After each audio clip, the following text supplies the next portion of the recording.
I'm Isaac with 120 Water.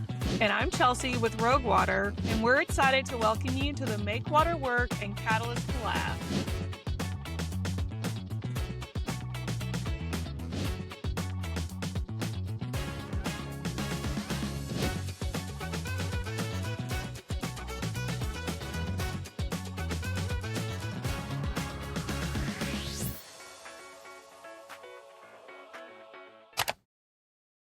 Well, hello, everyone. Welcome to the Make Water Work podcast. This is the special edition, the Make Water Work and Catalyst Collab that I'm doing in conjunction with Chelsea Boozer. This is really a series that we're doing leading up to the Catalyst experience, which is think conference, switch to experience. And instead of having speakers, you have guides that really help you have an interactive learning experience. I went last year. It was phenomenal. And we're having a lot of current guides and previous guides join us for this podcast series. So Chelsea, tell us about our guide that we get to interview today. Yeah, it's been so fun getting to show your viewers some of our past and previous guides, Isaac, because I think they bring a lot of uniqueness to what we can learn how to be better communicators in water. And today's is no different. So we have Sarah Bucci, and she's the Director of Strategic Communications at the Water Hub. She has more than 15 years of experience helping people connect to water and how we connect and communicate about it. So yeah, Sarah, welcome. And we're really excited to talk with you today. Yeah, I had such a good time last year in Milwaukee when I was at the Catalyst experience. I got to be there as a full-on participant. So I didn't have to guide anybody through anything. I just got to experience this. I know, Chelsea, we were talking about how much FOMO you have in planning amazing rooms with amazing people. You don't actually get to experience it. So I can attest you create great rooms. And I did get to be in Sarah Bucci's room to learn more about the Water Hub and the experience that she brought us through. So Sarah, so excited to have you on this conversation. We've had lots of guests on this podcast. Everyone has a story about how water found them. So I love starting by asking Sarah, how did water find you? Yeah, and I just want to say before I introduce my story a little bit, it was so fun being in Milwaukee last year, and Catalyst is such a great experience because Chelsea really encouraged us to think outside the box and to plan sessions that were unique and not your typical sit in a conference room chat. And so I got to really get outside my own comfort zone a little bit, and we created this simulation game to go through the experience of dealing with communications and misinformation during a crisis. It was so much fun, and people really got into it. And so I know everyone will be really lucky with the new theme and the new sessions that you'll have for this year. It was awesome. So yeah, I'm Sarah. I live in Colorado, but I grew up on the East Coast. I'm from Maryland originally, and I feel like my water story is really partly rooted in whatever the Maryland education system was doing in the 90s, had to that because I just remember having so many learning experiences, being exposed to the Chesapeake Bay and the watershed system. And we had, there's a children's performer who used to come to our schools called Billy B, who would sing songs about the Chesapeake Bay and the water cycle. And that stuff really worked for me. So that combined with just a love of nature and the outdoors and having a family that really prioritized time outside and going on national park camping trips. Those were our big summer vacations, going camping with my family, really is what inspired me to want to have a career in environmental organizing and activism. And so that's how I really got started, was after college working for environmental nonprofits, doing organizing work and advocacy work, and did that for a decade and then took a little bit of a break and sort of wandered my way into the wild world of communications and was able to kind of marry Nice. those two with the Water Hub. Yeah, and Awesome. I'll say growing up in Arkansas, we did not have that same education. No one came in and sang to us about rivers, so that sounds pretty cool. Glad you got that. So yeah, you guys already touched on a little bit how, you helped guide a session in Milwaukee last year. Every year Catalyst has a theme. That one was kind of news and media, and with your session on misinformation, that's something that we deal with a lot and we have to work through, and a lot of times utilities don't know how to work through. Water Hub obviously exists to help people through that. Why does water as an issue struggle to break through like the broader news and cultural conversation, do you think? Yeah, I mean, not to be like a eternal optimist, so I'm going to start with like the good news first, in my opinion, that I don't think the problem is that people don't care about water. People care really, really deeply about water. I'm sure you all and your listeners will have like anecdotal evidence that supports it, but just when we look at kind of public polling over years and our own polling and then annual tracking polling done by organizations like Gallup, we find that of all the environmental issues that are out there, water, and particularly drinking water, is always the issue that people care about the most, they're thinking about the most, they're the most concerned about. And so I don't think the challenge has anything to do with apathy or public appetite, but there are a couple of reasons why I do think, water broadly maybe struggles. And there's it depends a lot on who's talking. So if we're talking with water utilities or we're talking with folks working on disaster preparedness or recovery, even in the utility space, there's like drinking water and stormwater and wastewater, or all these different things. People working on issues like clean rivers and streams. The water sector is really siloed, and that means we've got kind of separate lanes, people working on different campaigns, talking about these issues separately, working with separate funding streams and different separate agencies. And so I think that kind of, many water puns may or may not come up in this, but kind of trickles into how water gets communicated about. And so when we talk about these siloed, like technical categories, we are kind of disconnected with how people actually experience water in their own lives. And I just want to acknowledge it's like really challenging to tell that big interconnected water story for sure. But I think that's one piece of the puzzle. One other piece we hear a lot, particularly when it comes to dealing with, technical things that utilities deal with, is language and jargon and acronyms and talking really fast and using engineering terms or policy terms.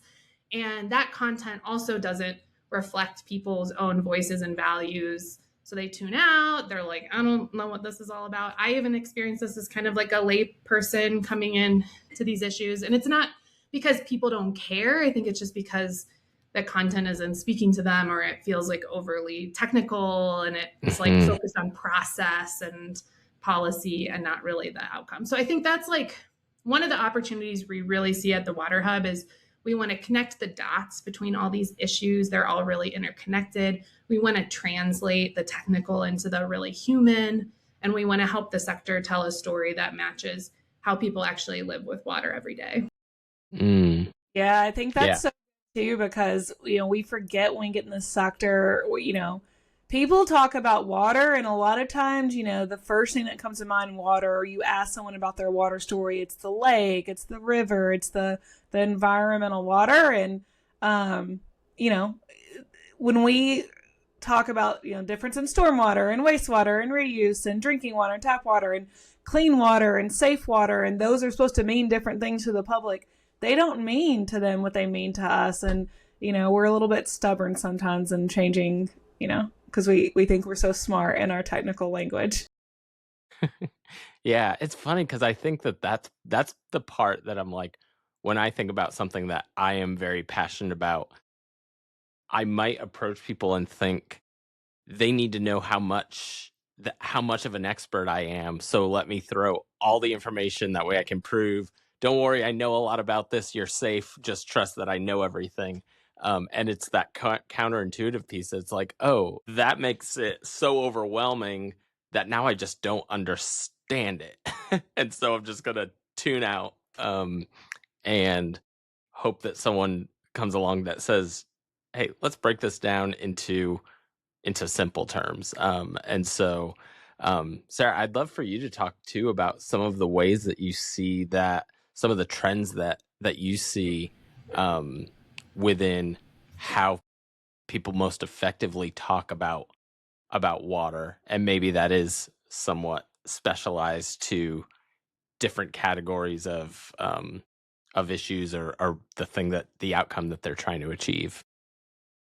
Yeah, and I one other thing and I know I'm gonna get on something that I feel like I'm gonna get a nod from Chelsea too, I hope, is like we are also talking about communications as if all communications is me behind a bullhorn yelling out my message when so I'd be remiss if I didn't say like it's a two-way street. Listening is a really huge part of this too. And one of the things that I think is a core value for the Water Hub, and that we try to instill in all of our best practices and training and work with our partners is, trust and relationships are also a super important part of core element of communications, and communications is a core element of building trust and relationships. And so we've had the opportunity to work with Chelsea quite a bit on some projects geared towards how do we equip both utilities and community-based organizations with shared language and tools and best practices to build trust and relationship with one another, and through that communicate with the public about the issues that they're working on or facing in their town or state. So I'd say that's one. And then I totally forgot what the question was in my.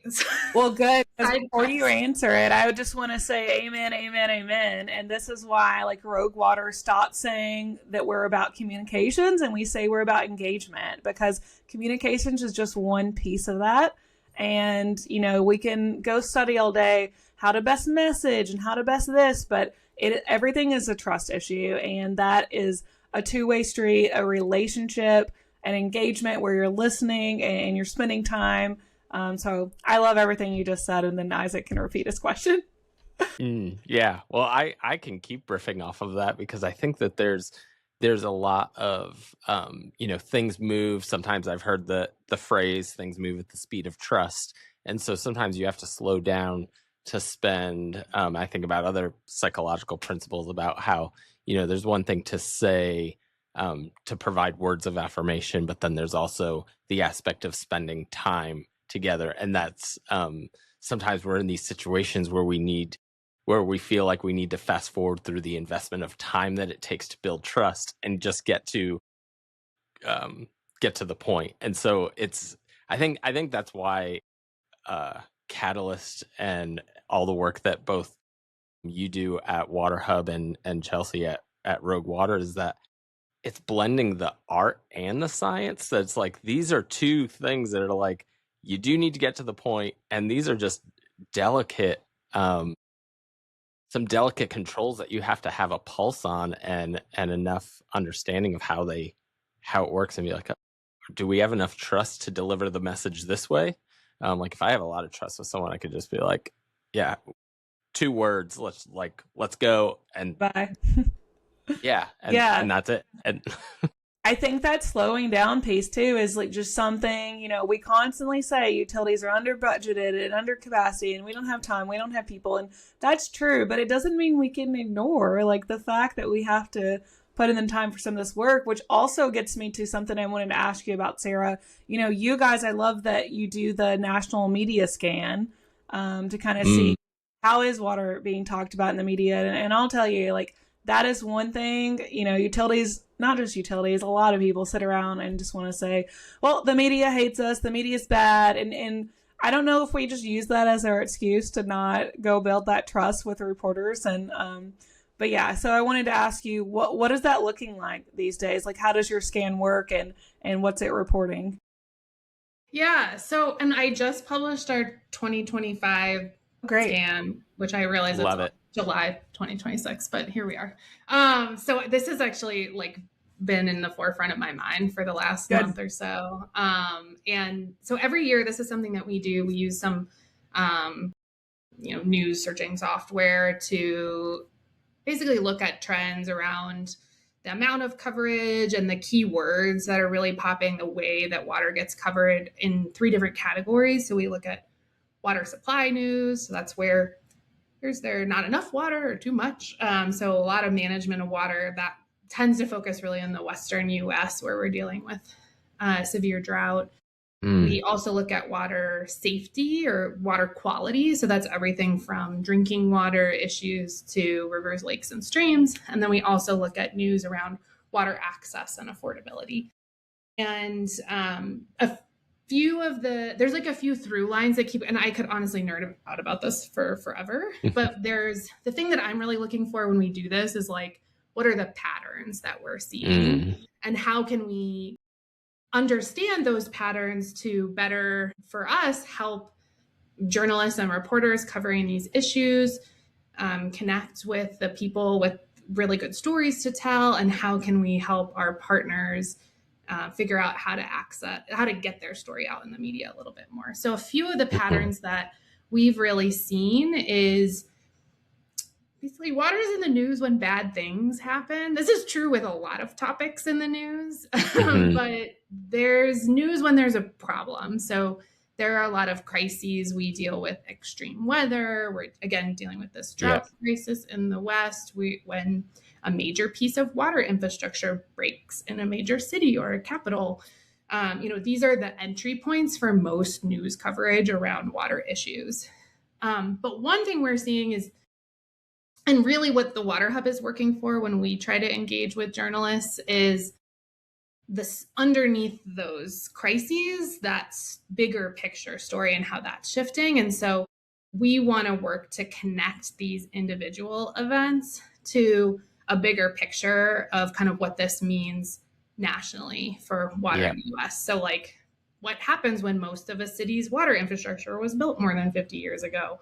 What's happening when a changing climate brings like totally new water challenges people are having to deal with? And then who's paying the price for, these crises or the investment that needs to be made to invest them? So that's a few things. A couple other things we've noticed. So coverage of climate change is shrinking. There was kind of a peak a few years ago. A lot of news desks really heavily invested in climate coverage, and we've just seen that kind of drop off.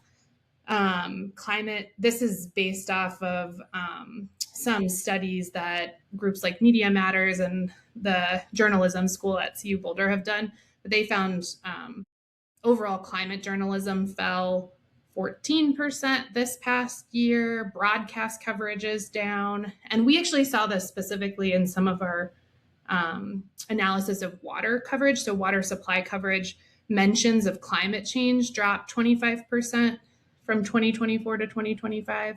So we're seeing that even though drought and weather whiplash and all these things keep dominating headlines, there's less of that kind of context around how climate change is impacting that. And I have like guesses as to why journalists are stretched further and further. They are also dealing with the same kind of challenges that many utilities are: understaffed, under-resourced, asked to do a lot with less. There's been some really high-profile newsroom layoffs, particularly of these big national climate desks.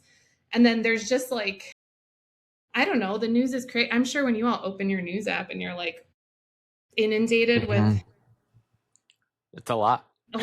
And decide I'm going to close this for now and go about my day and try to be an informed citizen. But so anyway, I think there's a lot at play there, but those are some of the things that we've really noticed and are going to try to continue to track and figure out how can we keep equipping our partners to really, it takes a lot of work to get like proactive stories told. There's, again, the relationship building. You got to like pitch a lot of stories that never go anywhere, but doing all of that work can really benefit in that seeding those kind of proactive stories. What's happening? How can we address these issues before crisis strikes? And then being a resource when there is a crisis happening to help inform the public about kind of all the context behind it and what people can do to keep themselves safe, but also sort of build for the long. Mm-hmm. Yeah, you cover a lot of what, the theme of 2025's Catalyst that you were at was about. Also trying to, I love that you guys are trying to help partners of how to get out the stories, how to work with journalists, Mm-hmm. Yeah. Mm-hmm. Yeah. Yeah. Well, and I was thinking as you were talking, one of the themes that's already been emerging in this series is just how much context and the experience of the community matters and informs that. So like sometimes while we might not have all the words or the coverage might be less, I think similar to you, I tend to be an eternal optimist that even in the face of things where people are super divided, I think there is a much larger awareness of folks saying, hey, wait, what are we doing with our water and how much are you going to use? And I like, at least in my neighborhood or in my neck of the woods here in Indiana, a lot of it is polarization around data centers. But what I see is a lot of it is people are saying, hold on, what are you doing with our water? What does that do with our water? Like it's at least people saying, wait a minute, we want to know because we care about this. So it ends up entering it, even though the headline is probably about construction or roads or something else. It might end up provides some interesting opportunities to have conversations about this is a resource we care about. So let's be open to having the conversation. Yeah. It's a natural question to be like, wait, I hear it uses a lot of water. Whether or not that's true or the technology, it at least is like, hey, is there byproduct? Like those are all the questions that they're showing up with. And so someone's going to inform them for sure. Yeah, I mean, excellent segue, Chelsea. Queen of the segue. Yeah, this was a really fun, creative campaign. The Water Hub launched in 2024, and a little bit of background on like why we built this. So we've kind of actually this ties, I think, a bunch of the themes together that we've been talking about, which is good. So we've been talking about kind of these silos and how we talk about water in these little buckets. That's not really how people experience it. It's actually one of the problems that we had identified around this historic investment in water infrastructure nationally was happening, but it was coming out in all these little like pieces. So there's like 1,000 different federal agencies that have different pots of money, and their programs are all named different things. And so, projects are cobbling together money from different sources. And we've got like lead pipe replacement and oyster reefs and community gardens and PFAS testing and floodplain restoration and groundwater recharge. And what do all these things have in common? And so we really felt like, okay, how can we see our partners are doing all this work on the ground to both kind of celebrate this huge investment being made, educate the public and decision makers in their communities about where these funds should be prioritized and go towards. But we're telling the public isn't really experiencing this as like one big cool water story. They're just seeing a news article that's like a funding announcement happened, or they know a group in there, they're like, oh, we're getting our lead pipe replaced. Like I got to experience this firsthand, which was very gratifying, which is Denver Water through bipartisan infrastructure law funding got to boost up their lead pipe replacement program. And so we got our lead pipe replaced coming into our house. It was built in the 30s, and now I feel a lot safer drinking out of my tap. It's awesome. Yeah. So Love all it. this, so we're like, how do we tell like a bigger story? How do we equip partners in a way that's not overwhelming and give them the tools to really connect with the public? So that was kind of the goal behind the campaign. it had a little bit of a double meaning too. So it was just about infrastructure, but we also wanted to center justice and how, not just the money and the projects, but how and where they were being targeted. So that's sort of where we came down to. And we wanted to work with artists from the beginning to create. We ended up going down this route where we created a bunch of illustrations because we had case studies and we had pictures, but a lot of this stuff like hadn't been built yet, or it's kind of hard to visualize. It's a little invisible. And so we worked with illustrators and animators to kind of bring the story to life in a creative way that allowed people to like feel a part of it and feel cool and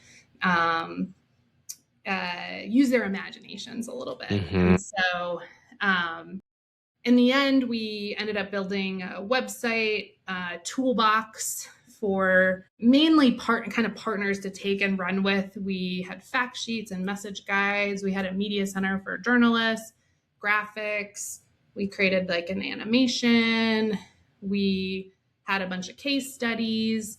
And we learned actually a ton through this campaign. So that's another thing, like because we have a little bit of the luxury to be able to do this, and not all of our partners do, we try to take like an experimentation approach to everything we do, where, we have a lot of expertise on staff and we take our best guess and we do things, but we always want to learn from them and learn lessons about like what worked and where we could iterate better in the future. And so a couple of the takeaways we had from this, because we were trying to help people reach a lot of different audiences, was, facts alone don't move people. So how do we tell the story of infrastructure that's not just about numbers, but is actually about impact and connection? That's why we really leaned into that kind of create, like the illustrations and the animations, working with musicians, centering the voices of our grassroots advocacy partners so that we had kind of authentic stories. We knew different audiences needed different entry points. So policymakers they're gonna respond differently than like the people you're kind of knocking doors on the street to tell them about how you're gonna try to get the lead pipe replacement going. So we wanted to create a lot of different we call them assets, which is also a silly communications jargon, but like pictures and videos and words that people could take and use. And we also learned a big lesson about the tone. So we wanted it to be positive and optimistic and solutions oriented, but we also really wanted to be honest that this wasn't going to fix everything. We have a huge, the gap between the amount of money that we're spending in this country on water infrastructure and what's really needed is huge. And so this is, a down payment. This is not, we're not losing that hope and momentum, but we want to be real about like what we can really see. And then the other thing that we did was work with influencers and content creators to share this message and campaign in an accessible way. And we found the partnerships that performed the best were when people took the campaign and they brought it into something personal to them and they shared that story in a really authentic and hopeful way. So like kind of combining all those things, having lots of different avenues for people and touch points for people to engage. And it was really gratifying to hear hearing from partners who are like, hey, we held this conference in our state about water infrastructure and we wanted everybody to be on the same page. So we played your video at the beginning because we felt like it was a really good place to kind of come with like shared language and shared values and a good starting point. And so hopefully it was helpful to people, and there's obviously still a lot more work to do. Yeah, it is a great video. It's a great way of telling the story of impact. I'll make sure to link to that for folks in this, because it's a good model to follow. Yeah, it also, I think we tried to, which I believe is a good, we've kind of been talking about context. We tried to provide a little bit of that historical context without overloading everyone on like a dissertation on the history of the way we've invested in infrastructure in America for the last 100 years.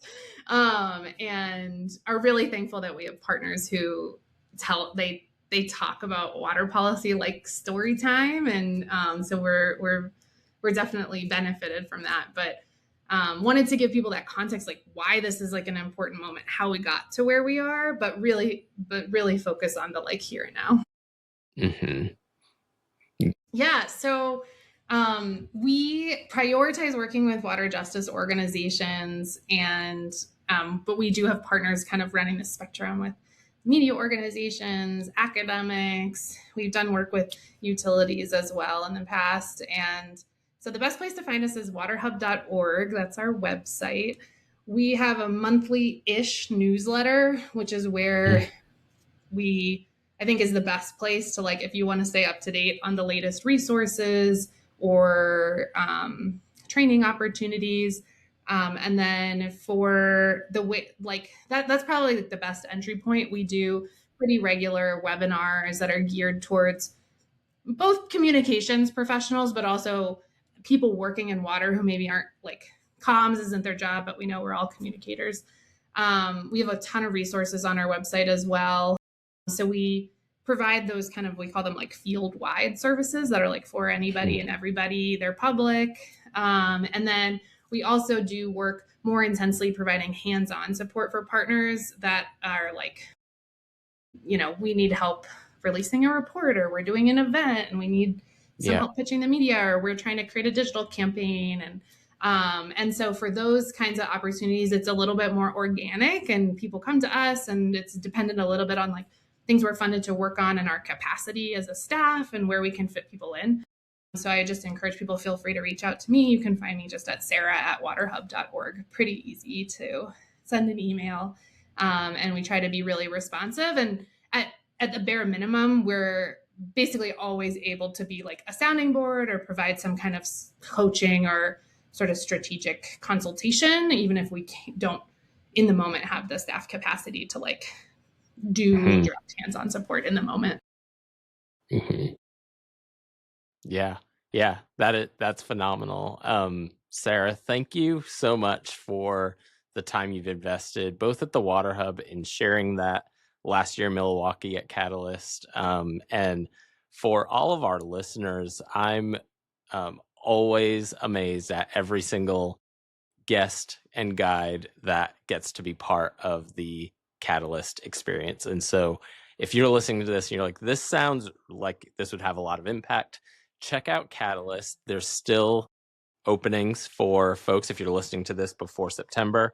Regardless, sign up and join the community, because there's a lot of impact in having the community of like-minded folks, because it's growing and it's scaling, and you don't want to have FOMO like Chelsea experiences in the experiences that she creates, and the rooms that she designs. So Sarah, Chelsea, thank you so much for this time, and to all of our listeners, we'll see you next time. Thanks for having me.